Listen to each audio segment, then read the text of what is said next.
एक जंगल में रीमा चिड़िया अपने पति टुन्नू और एक अंडे के साथ रहती थी। जंगल में ठंड का मौसम था। पुराना चिड़िया का घोंसला टूटा हुआ होने के कारण उसके घोंसले में ठंडी ठंडी हवाएं और बर्फ आ रहा था। बाहर इतनी ज्यादा ठंड होने के कारण चिड़िया अपने अंडे को गर्माई नहीं दे पा रही थी। टुन्नू जी, अब हम क्या करेंगे? हमारे घर में तो बर्फबारी हो रही है। अगर हम दोनों ऐसे ही घोंसले में बैठे रहेंगे तो बर्फ के नीचे दबकर मर जाएंगे। रीमा, तुम चिंता मत करो, मैं अभी मिट्ठू तोता के पास जाता हूँ और उससे कुछ मदद मांगता हूँ। ऐसा कहकर टुन्नू जल्दी से अपने दोस्त के पास जाता है। तोते हरियाली बहन, जल्दी बाहर आओ। तभी मिट्ठू तोता का परिवार जल्दी से घर से बाहर आता है। मिट्ठू यार, तुम्हें तो पता है मेरा घोंसला टूटा हुआ है। घोंसला टूटा हुआ होने के कारण मेरे घर में बर्फबारी हो रही है। मेरे परिवार को उस घोंसले में रहने में बहुत मुश्किल हो रहा है। क्या तुम ठंड का मौसम जाने तक मुझे मेरी बीवी और मेरे अंडे को अपने घर में जगह दे सकते हो? तभी मिट्ठू की पत्नी हरियाली तोती टुन्नू से कहती है, देखो टुन्नू, हमारे घर में तुम्हारे परिवार के लिए कोई जगह नहीं है। कृपा करके तुम यहाँ से चले जाओ। हम सब तुम्हारी कोई मदद नहीं कर सकते। टुन्नू, एक जगह पर कई सारे सूखी लकड़ियाँ पड़ी है। तुम उन सूखी लकड़ियों को लाकर अपना घोंसला मजबूत कर लेना। ऐसा कहकर सब अपने घर के अंदर चले जाते हैं। उनकी बातें एक पेड़ पर बैठा हुआ कलुआ कौवा सुन रहा था। मेरे पास तो सूखी लकड़ियां हैं, मगर मुझे तो घोंसला बनाना नहीं आता। अब मुझे कैसे तैसे टुन्नू से ही मेरा घोंसला बनवाना पड़ेगा। टुन्नू ने थोड़ा बहुत भोजन लेकर अपने घर वापस आ जाता है और अपनी पत्नी रीमा से कहता है, रीमा, तुम चिंता मत करो। अब मुझे पता चल गया है कि इतनी ठंड में सूखी लकड़ियाँ कहाँ मिलेगी। मैं कल सुबह जल्दी से वहाँ जाऊँगा और लकड़ियाँ इकट्ठा करूँगा और फिर हमारे लिए एक मजबूत घोंसला बनाऊँगा। हाँ ठीक है टुन्नू जी, अब जल्द से जल्द कुछ न कुछ करना, वरना हमारा अंडा खराब हो जाएगा। कलुए जी, बाहर देखो, कितनी ज्यादा बर्फबारी हो रही है। आप हमारा घोंसला कब बनाओगे? मैं इतनी ठंड में, मैं यहाँ पर इतने खुले में रह नहीं पा रही हूँ। अगर ऐसे ही चलता रहा तो मैं अपने मैके चली जाऊंगी और लौट कर वापस कभी नहीं आऊंगी। तुम चिंता मत करो गौरी, मैंने उपाय निकाल लिया है।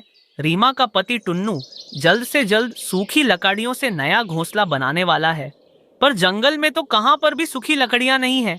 जहाँ पर हुई थी मैंने सब इकट्ठा कर ली है। वो जरूर यहाँ पर आएगा, आकर सूखी लकड़ियाँ लेकर जाएगा। जैसे ही वो लकड़ियाँ से वो घर बनाएगा ना, तो हम लोग जाकर वो घोंसला छीन लेंगे। अरे वाह कलुए जी, आपने तो बहुत अच्छा उपाय निकाला है। हमें तो मेहनत भी करनी नहीं पड़ेगी और बना बनाया घोंसला भी मिल जाएगा। अगले दिन टुन्नू निकलता है, पर उसे तो कहीं पर भी सूखी लकड़ियाँ नहीं मिलती है। वो जंगल पूरा घूम घूम कर सीधा कलुए कौवे के घोंसले के पास आता है। उसे वहाँ पर लकड़ियाँ पड़े हुए दिखते हैं। अरे बाप रे, इतने सारे सूखी लकड़ियाँ। एक काम करता हूँ, मैं इनमें से थोड़े अपने घोंसले के लिए ले जाता हूँ। ऐसा कहकर टुन्नू वहाँ से थोड़े लकड़ियाँ लेकर सीधा अपने घोंसले की तरफ चला जाता है और जाकर अपने लिए घोंसला बनाने लगता है। और वो शाम तक घोंसला बना लेता है। ऐसे ही 1-2 दिन गुजर जाते हैं। वो दोनों उस घर में आराम से रह रहे थे। उनके अंडे में से एक प्यारी सी बेटी चिड़िया बाहर निकलती है। टुन्नू जी, मैं तो बहुत खुश हूँ। हमारा तो मजबूत घोंसला है, और तो और हमारे अंडा में से एक खूबसूरत बेटी चिड़िया बाहर निकली है। हाँ रीमा, अब तो हमें किसी बात की भी चिंता नहीं है। अब तो हम लोग आराम से रह सकते हैं। वो लोग ऐसे बातें कर रहे थे, कलुआ कौवा अपने परिवार को लेकर वहाँ पर आ जाता है। टुन्नू टुन्नू बाहर निकल, ये मेरा घर है। वो सब लोग बाहर आते हैं। तब उनसे कलुआ कौवा कहता है, अरे वाह टुन्नू, तुम तो मेरे ही घर में बहुत आराम से रह रहे हो। कलुए, क्या तुम पागल हो गए हो? यह घर तुम्हारा कैसे हुआ? मैंने बहुत ही मेहनत से लकड़ियाँ जमा करके अपने लिए घर बनाया है। मेरा घर मैं इसीलिए कह रहा हूँ कि वो लकड़ियाँ मेरे थे, मैंने इकट्ठा करके रखे थे ताकि मैं मजबूत घर बना सकूं। चिड़िया, छोटी चिड़िया, अपने पति को लेकर यहाँ से चले जाओ, वरना मेरे पति और मैं तुम दोनों को मार मार कर मोर बना देंगे। ऐसे कैसे जाएंगी? ये तो हमारा घर है। तुम्हें जो करना है वो कर लो। हम लोग तो बिल्कुल भी ये घर छोड़कर नहीं जाएंगे। एक बार अपने पति से पूछ लेना कि वह किसकी लकड़ियां हैं, उसने कहाँ से लाए हैं। हाँ रीमा, ये उनके ही लकड़ियाँ हैं। उनके घोंसले के बाहर पड़े थे, मैंने थोड़े से वहाँ से उठा लिए थे। टुन्नू उन लोगों से माफ़ी मांगता है और वो लोग वहाँ से चले जाते हैं। देखा गौरी, मेरा उपाय काम कर गया। इतनी ठंड में तो हमें बना बनाया घर ही मिल गया। अरे वाह कलुए जी, मेरे सुंदर पति, मुझे पता था आप कुछ ना कुछ मेरे लिए जरूर करोगे। रीमा और टुन्नू ठंड में इधर उधर भटक रहे थे। उनको कहाँ जाना है कुछ भी समझ में नहीं आ रहा था। वो अपनी बेटी को लेकर एक पेड़ की डाली पर आकर बैठ जाते हैं। टुन्नू जी, अब हम क्या करेंगे? हमारी छोटी सी बेटी को लेकर कहाँ जाएंगे? उन कौवों ने तो हमें बेघर कर दिया। रीमा, तुम चिंता मत करो, मैं कुछ ना कुछ सोचता हूँ। तभी वहाँ पर कबूतर आता है और उनसे कहता है, टुन्नू दोस्त टुन्नू, तुम इतनी ठंड में अपने परिवार को लेकर यहाँ क्या कर रहे हो? फिर टुन्नू चिड़ा दुखी मन से कबूतर को सारी बात बताता है। तुम चिंता मत करो टुन्नू, हमें भी इतनी बर्फबारी में सूखी लकड़ियाँ नहीं मिली थी। मैंने बर्फ से ही मेरा घर बना लिया। बहुत सारे पक्षी ऐसे ही बनाकर रह रहे हैं। तुम भी मेरे साथ चलो, तुम भी आराम से रह सकते हो। बर्फ का घर अंदर से गर्म और बाहर से बहुत ज्यादा सुरक्षित होता है। तुम भी उस बर्फ के घर में आराम से रह सकते हो। तुम चलो मेरे साथ। फिर कबूतर उन सबको अपने साथ ले जाता है। उस जगह पर 2 इग्लू के घर थे। ये सब देखकर दोनों बहुत ज़्यादा खुश हो जाते हैं। आपका बहुत बहुत धन्यवाद कबूतर भैया। अगर आपने हमारा साथ नहीं दिया होता तो पता नहीं आज हम जिंदा रह पाते या नहीं। ऐसा मत बोलो रीमा, हम सब पक्षियों को एक दूसरे की मदद करने में ही हमारी भलाई है। रीमा बहन, आप लोग अंदर जाओ, जाकर अपना घोंसला अच्छे से सजा लेना। अगर आपको किसी चीज की जरूरत हो तो मुझे जरूर बताना। वो लोग उस इग्नू के घर में चले जाते हैं और अपना घोंसला और अपना सारा सामान अच्छे से सजा लेते हैं। अरे वाह टुन्नू जी, ये घर तो अंदर से गर्म है। हम लोग तो अब बिना चिंता के यहाँ पर रह सकते हैं। हाँ पापा, मुझे भी ये घर बहुत पसंद आया है। अब तो यहाँ पर हम लोग आराम से रह सकते हैं ना? हाँ चुटकी बेटा, अब तो हमें किसी बात की भी चिंता करने की ज़रूरत नहीं है। हमारे पास तो ढेर सारा खाना है और हम लोग आराम से रह सकते हैं। उस दिन के बाद से वो लोग उस इग्नू के घर में आराम से खुशी से रहने लगते हैं। बर्फ से ढके घने जंगल में जहाँ ठंड अपना कहर बरसा रही थी, रीमा चिड़िया और टुन्नू ने अपने जीवन का एक नया अध्याय शुरू किया। उन्होंने जंगल के मुख्य रास्ते पर कलुआ कौवा के पुराने पकौड़ों के ठेले के पास अपना गर्मा गर्म समोसे का ठेला लगा लिया। टूनू जी, ठेला तो लग गया, बस अब ग्राहकों के आने का इंतज़ार है। इस बर्फ़ में गर्मा गर्म समोसे मज़ा आ जाएगा। हाँ रीमा, बस खुशबू फैलने की देर है। हम ईमानदारी से काम करेंगे तो बरकत ज़रूर होगी। देखो गौरी, ये नन्ही चिड़िया हमारे सामने ठेला लगाने की हिम्मत कर रही है। समोसे बेचेगी, वो भी हमारे पकौड़ों के सामने। इस ठंड में इनके गीले समोसे कौन खाएगा कलुए? हमारे चटपटे तेल में तले पकौड़ों का तो कोई मुकाबला ही नहीं है। पर फिर भी ये हमारी जगह पर आई है, कुछ तो करना पड़ेगा। तभी कबूतर अपनी पत्नी लूसी और बेटे किकी के साथ ठेले पर आता है। तोता और हरियाली भी उनके पीछे आते हैं। अरे वाह रीमा, तुमने तो कमाल कर दिया। इस ठंडी में समोसे। आइए आइए कबूतर भैया, लूसी भाभी, हरियाली भाभी, गर्मा गर्म समोसे हाजिर है। किकी बेटा, जरा ध्यान से। रीमा, हमें 4 समोसे टिक्की चटनी के साथ देना। आज तो ठंड में असली मजा आ गया। रीमा के समोसे पहले ही दिन से लोकप्रिय होने लगे थे, जिससे कलुआ और गौरी का लालच और ईर्ष्या बढ़ गई। उन्होंने रीमा को बर्बाद करने की एक बुरी साजिश रची। मैंने सोच लिया है, आज रात हम इनके ठेले को खराब कर देंगे। बर्फ से ऐसा दबा देंगे कि सुबह इन्हें ठेला ढूंढना भी मुश्किल हो जाएगा। हाँ, और जो समोसे बचे होंगे उनमें अपना बासी तेल डाल देंगे। फिर इनके समोसे खराब, दुकान बंद। पर पापा, इतनी बर्फ में काम कौन करेगा? मैं तो सो रहा हूँ।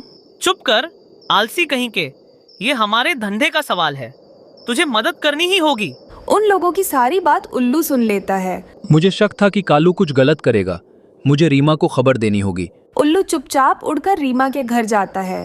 रीमा और टुन्नू घर में अगले दिन की तैयारी कर रहे हैं। तभी उल्लू खिड़की से झांकता है। रीमा, टुन्नू। अरे उल्लू भाई, आप इतनी रात को, सब ठीक है? मेरी बात ध्यान से सुनो। कलुआ, गौरी और जग्गू मिलकर तुम्हारे ठेले को आज रात बर्बाद करने की साजिश रच रहे हैं। वे बर्फ से तुम्हारा ठेला दबाने वाले हैं और सामान खराब करने वाले हैं। क्या? ये तो बहुत बुरा है। अब क्या करें उल्लू भाई? तुम्हें अभी जाकर अपना ठेला और सामान सुरक्षित करना होगा। मैं नज़र रखता हूँ। धन्यवाद उल्लू भाई, हम अभी जाते हैं। रीमा और टुन्नू जल्दी से ठेले की तरफ जाते हैं। वो वहाँ से सारा ज़रूरत का सामान निकाल लेते हैं और तो बड़े बोरियों में बांध लेते हैं और समोसे का सारा मसाला और तेल अंदर सुरक्षित कर लेते हैं। बस ठेले का ढांचा बाहर रहता है। कुछ देर बाद कलुआ, गौरी और जग्गू चुपके से आते हैं। कालू अपने साथ बासी तेल की एक बोतल भी लाया है। जल्दी करो, पहले बर्फ डालो, फिर ये तेल। जैसे ही वे बर्फ फेंकना शुरू करते हैं, वहाँ पर तो कुछ भी नहीं है और तेल डालने के लिए कुछ नहीं है। अरे ये क्या, सब कुछ बंद है। लगता है इन्हें हमारी योजना के बारे में पता चल गया। किसने बताया होगा? देखो पापा, वो उल्लू, शायद इसी ने बताया है। कलुआ गुस्से में उल्लू की तरफ झपटता है। फिर उल्लू तेजी से उड़ जाता है। गलती हो गई, अब क्या करें? अगली सुबह बर्फबारी रुकी है। रीमा का ठेला सुरक्षित है और गर्मा गर्म समोसे बन रहे हैं। कबूतर, तोता और अन्य दोस्त ग्राहक के रूप में हैं। कलुआ का ठेला सूना है। तभी जग्गू, जिसे जोरों की भूख लगी है, रीमा के ठेले के पास आता है। रीमा आंटी, मुझे एक समोसा ठीक की चटनी के साथ मिलेगी? ज़रूर कुकू के दोस्त, गर्मा गर्म समोसा चटनी के साथ। रीमा जग्गू को समोसा देती है। जग्गू जल्दी से खाने लगता है। वाह, ये तो मेरे पापा के पकौड़ों से भी अच्छा है, एकदम ताज़ा। रीमा के समोसे में प्यार और मेहनत है जग्गू। इतने में कलुआ और गौरी भी वहाँ आ जाते हैं। वे देखते हैं कि उनका अपना बेटा दुश्मन के ठेले पर समोसा खा रहा है। जग्गू, तू यहाँ क्या कर रहा है? तू हमारा बेटा है, हमारे दुश्मन के ठेले पर। पापा, दुश्मनी छोड़ो, आप खुद खाकर देखो। रीमा आंटी के समोसे ताज़े और साफ सुथरे होते हैं, जबकि आप रात को उनके सामान में खराब तेल डालने आए थे। सब चौंक जाते हैं। कलुआ और गौरी शर्म से सिर झुका लेते हैं। कलुए की आंखों में पछतावा दिखता है। कलुए भैया, गौरी भाभी, ईमानदारी और अच्छी नीयत से किया गया काम हमेशा सफल होता है। मैंने और टूनू जी ने किसी से मुकाबला करने के लिए नहीं, बल्कि अपना और कुकू का पेट पालने के लिए ये ठेला लगाया है। आप भी अपने पकौड़ों की क्वालिटी सुधारिए, आपको भी ग्राहक मिलेंगे। हम दोनों मिलकर इस जंगल की ठंड को दूर कर सकते हैं, लड़कर नहीं। रीमा, टुनू, मुझे माफ कर दो, हमने गलती की। हम लालच में आकर अपनी दोस्ती भूल गए। हाँ रीमा, हम भी अपनी क्वालिटी सुधारेंगे। तुम और टुनू सचमुच बहुत अच्छे हो। कोई बात नहीं भैया, अब सब मिलकर इस बर्फीले जंगल में खुशी से रहेंगे और गर्मा गर्म समोसे और पकौड़ों बेचेंगे। उस दिन के बाद कालू और गौरी ने अपनी नीयत सुधारी। अब रीमा के गर्मा गर्म समोसे और कलुआ के चटपटे पकौड़ों दोनों ही जंगल में मशहूर हो गए। बर्फ से ढके जंगल में अब दुश्मनी की ठंडक नहीं, बल्कि दोस्ती और ईमानदारी की गर्माहट थी। कुशल सा जंगल था। उसी जंगल में कबूतर और उसकी पत्नी लुसी और उसका बेटा नए से रहने के लिए आए थे। वो तो बहुत गरीब थे। कबूतर भाई, इस जंगल में लगता है नए हो, पहले तो कभी नहीं देखा मैंने आपको। हाँ, मैं आज ही आया हूँ अपने परिवार के साथ इस जंगल में। बस मुझे जल्द से जल्द अपना घोंसला बनाना है। घोंसला? अरे रे, कलुए के होते हुए तुम घोंसले में क्यों रहोगे? मेरे पास अपना घर है, तुम मेरा घर किराए पर ले सकते हो। पर मैं गरीब कबूतर हूँ, मैं इतने पैसे नहीं दे सकता कि मैं तुम्हारा घर किराए पर ले लूँ। ना जाने सब पक्षी किराए का सुनकर इतना क्यों डरते हैं। कबूतर, तुम मेरे घर का किराया सुनकर बिल्कुल हैरान रह जाओगे। और हाँ, तुम बहुत ज्यादा खुश भी हो जाओगे। अच्छा, तो फिर मुझे भी बता दो आखिर कितने दाने हैं तुम्हारे घर का किराया? कबूतर 1000 नहीं बल्कि सिर्फ 100 दाने हैं मेरे घर का किराया। क्या? सिर्फ 100 दाने? सच में? कलुआ कौवा कबूतर और उसके परिवार को लेकर अपने दूसरे वाले घर पर ले जाता है। इतना बड़ा घर? कलुए कौवे, तुम कहीं पागल तो नहीं हो जो इतना बड़ा घर सिर्फ 100 दाने किराए पर दे रहे हो? अरे कबूतर, पहले अंदर तो चलो। कलुए कौवे, कहीं ऐसा तो नहीं कि इस घर में किसी चुड़ैल का साया हो? हाँ पति जी, ऐसा ही होगा, तभी तो ये घर इतने कम किराए में मिल रहा है। क्या हो गया है कबूतर, खुद भी डरते हो और अपनी पत्नी को भी डरा रहे हो? तुम्हें पता नहीं शायद कि मैं बहुत रहमदिल पक्षी हूँ। मुझे इस तरह गरीब पक्षियों की मदद करने में बहुत आनंद मिलता है। वाह वाह, क्या बात है! तुम जैसे अच्छे कौवे बहुत कम नजर आते हैं आज के जमाने में। हो गया मेरा काम, आखिर मैंने इस पागल कबूतर को अपने जाल में फंसा लिया।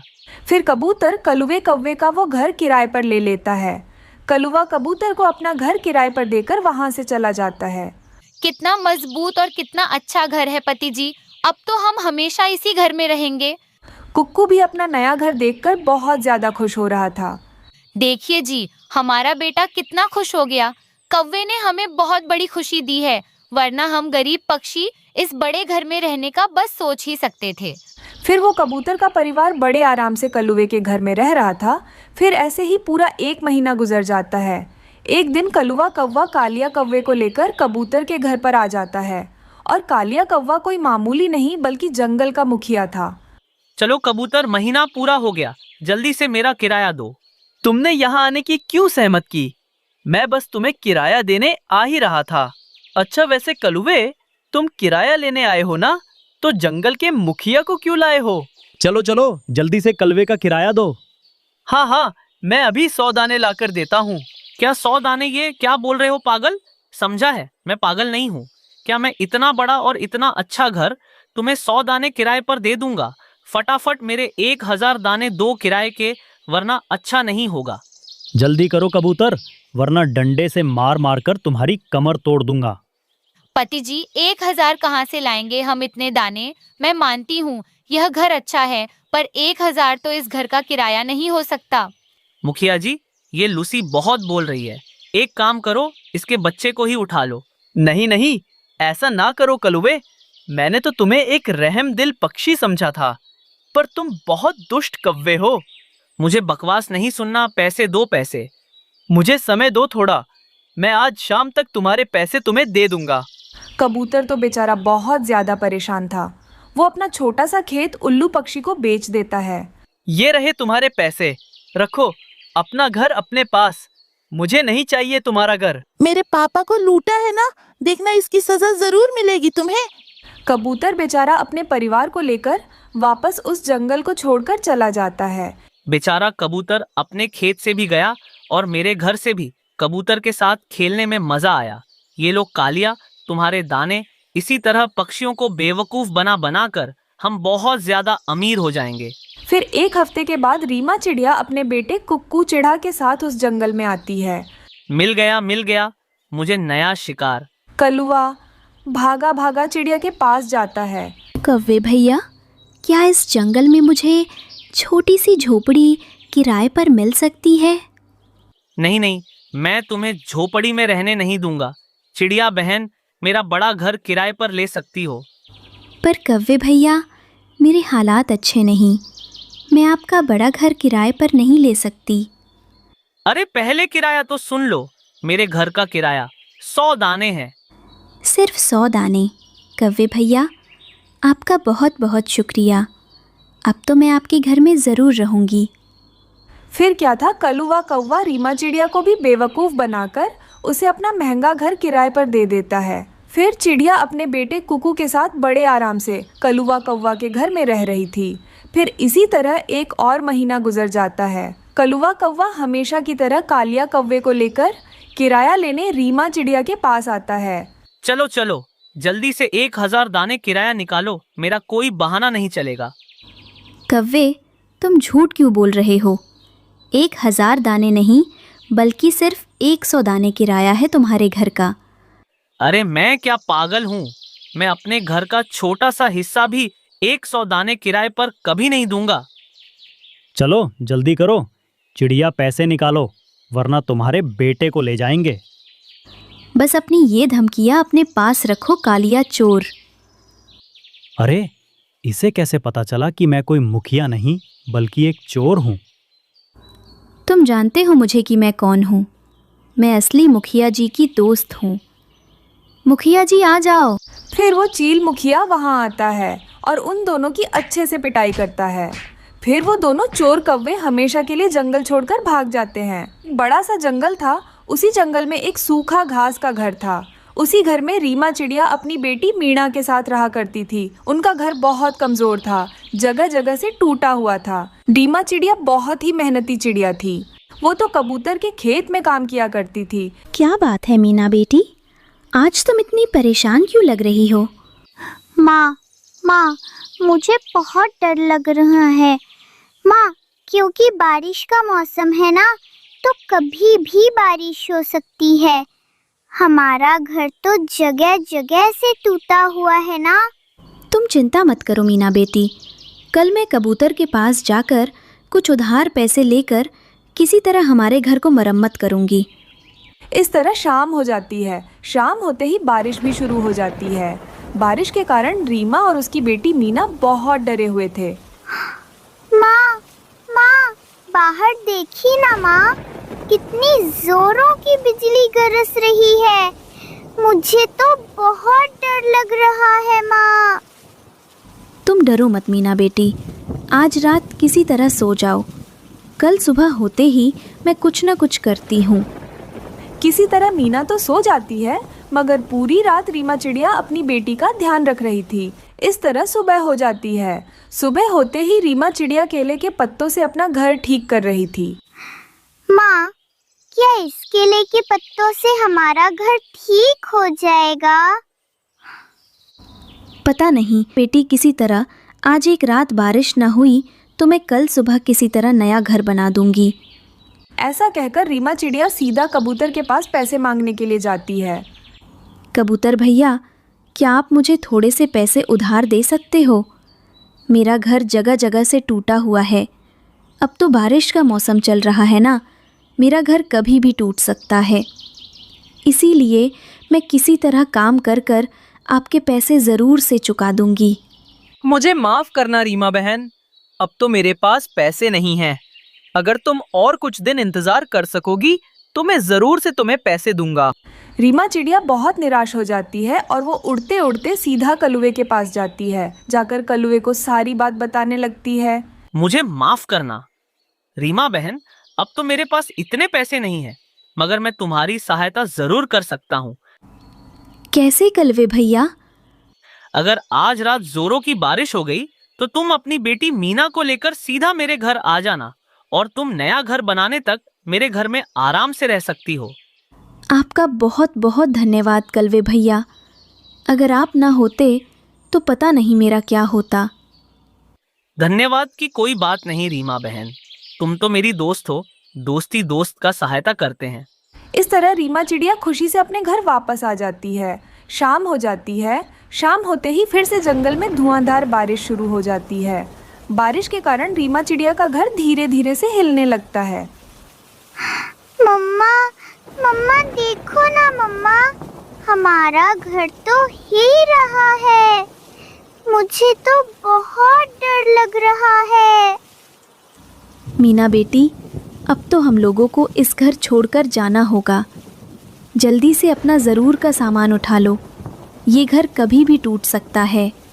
वो माँ बेटी अपना ज़रूर का सामान लेकर जैसे ही बाहर आते हैं, उनका घर टूट जाता है, टूटकर बिखर जाता है। मम्मा देखिए, हमारा घर टूट गया है। अब हम लोग कहाँ जाएंगे? मीना बेटी, सीधा कलवे भैया के घर चलो। आज रात हम लोग वहीं पर ही रहेंगे। ऐसा कहकर वो दोनों सीधा कलुए के पास जाते हैं। जाकर उनके घर पर दस्तक देते हैं। कलुआ कौवा तो आराम से बैठा हुआ था अपने परिवार के साथ अपने मजबूत से घर में। कलवे भैया, जल्दी से दरवाज़ा खोलिए, मेरा घर टूट चुका है। मेरी बेटी बारिश में भीग रही है। लेकिन कौवा तो छुपता, वो तो कुछ भी नहीं कह रहा था। काफी देर तक रीमा चिड़िया ऐसे ही पुकारने लगती है। माफ करना रीमा बहन, हमारे घर में इतनी जगह नहीं है कि तुम्हें और तुम्हारी बेटी को रख सके। हाँ रीमा बहन, मैं तो ऐसे ही कह रहा था।